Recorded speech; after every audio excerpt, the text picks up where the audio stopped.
How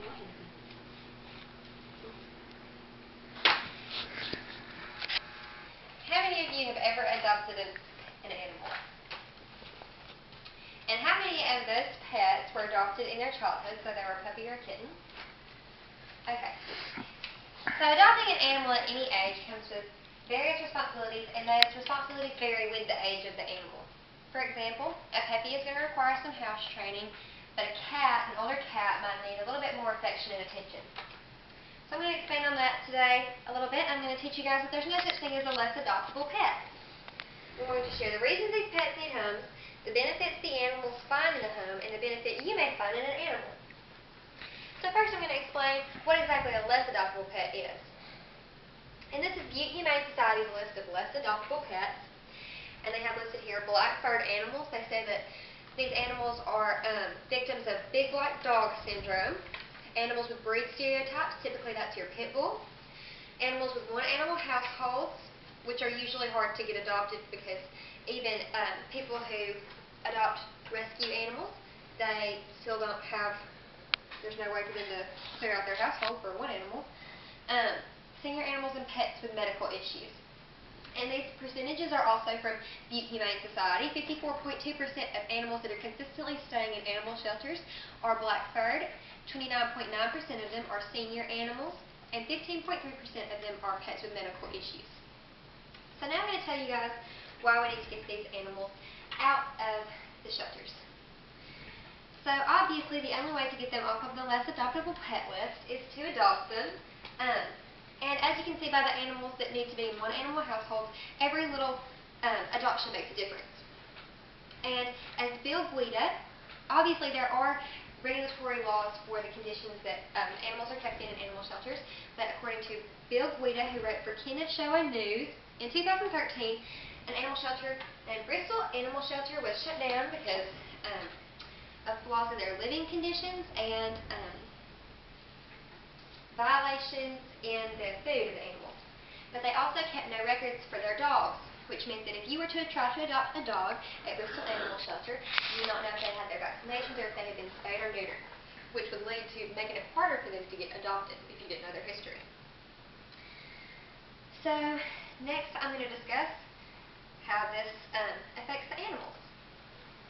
And I chose dogs here because we already over-humanize them a lot as man's best friend. But this is according to Caesar Millen, you guys may know from The Dog Whisperer. Milan. And these are some of the emotions that dogs do feel. And obviously they don't show them the same way as humans do. This smile might not be for joy because we humans don't wag our tails when we're happy either. But animals do experience jealousy, and that's a big deal in animal shelters. For example, if there was an animal that needed to be in a one-animal household, an animal shelter with a bunch of other animals is already not a good situation for them. But if they see another animal, maybe one that requires medical attention, getting more attention than they do for obvious reasons, they're going to be a little bit jealous.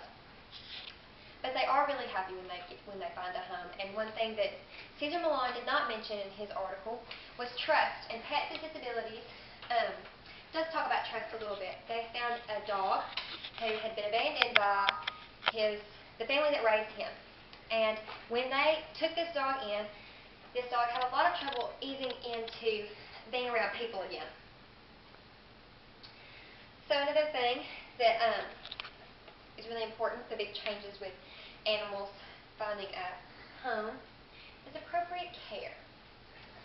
So obviously, even humans would rather be on a comfy carpet, couch, or bed, depending on how much you love your pets, than being in a kennel with a bunch of other animals. So finally, I'm going to share with you how this can help you. So it may seem like less adoptable pets are less adoptable for a reason, and they might be a little bit more of a responsibility than any other animal, but you'd be surprised. As a matter of fact, adopting an older animal, actually, when you go in to adopt them, they're going to have to be more developed than like a puppy would. For example, like children, puppies tend to be really hyper individually, and then when you get them together, as they would be when you're choosing one for adoption, they get pretty riled up. Whereas if you're adopting an older animal, they're already going to be fully developed, you're going to see their temperament and their personality, and you'll know if they'll mesh well with your living situation and your family. Next, rescue animals have actually been known to be acutely aware of their situation. And it's already very rewarding to have a rescue animal around the house, but they actually have reportedly acted more grateful towards their owners than they would otherwise. And in the extremely rewarding cases, we have Petey. And Petey was with the Pets with Disabilities organization. And Pets with Disabilities takes animals that they take in animals that are brought to them that have any kind of disabilities, if they're blind, if they're deaf. And animals like Petey here, Petey was a stray, and he has a problem with his hind legs, as you can see in the picture. And when they got Petey, they thought that he was going to need a wheelchair. And they have several dogs there that have wheelchairs. But he stayed with them. And in a matter of 2 days after they had him, they noticed that he was focusing all of his energy more towards his front legs. And within only 2 days, he was able to run and walk well enough on his front 2 legs that he did not need a wheelchair. So it's really amazing how much of a change a loving home can make. In conclusion, I hope you have all learned that no matter the age, circumstance, or disability, every animal deserves a loving home.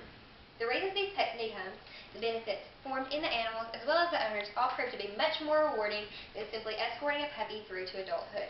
And I hope you all consider this on your next visit to the pet store.